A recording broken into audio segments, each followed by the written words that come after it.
Natural English बोलण्यासाठी phrasal वर्ब्सचा महत्त्वाचे.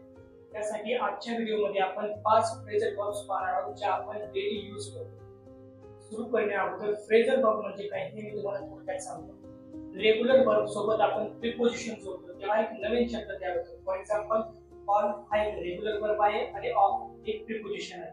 दोन्हींना एकत्र केल्याच्या नंतर कॉल ऑफ हा एक नवीन शब्द तयार होतो. यालाच आपण फ्रेझल वर्ब्स असतो. एक नंबरची फ्रेझल वर्ब आहे ट्राय आउट.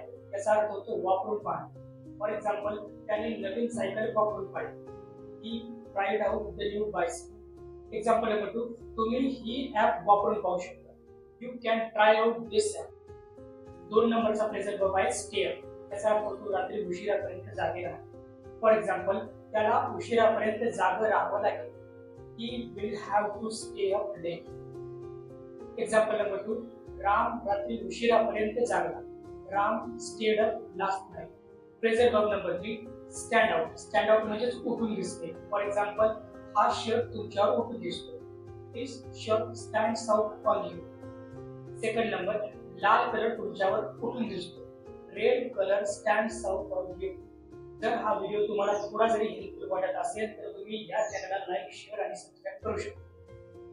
पुढचा शब्द आहे शो अप. त्याचा अर्थ होतो उपस्थित राहणे. फॉर एक्झाम्पल ते मीटिंगला आले.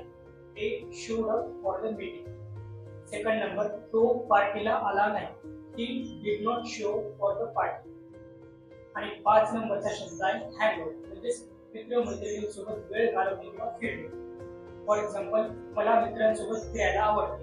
I like to hang out with my friends. Second number त्यांना फिरायला आवडत नाही. ते डोंट लाईक टू हँग.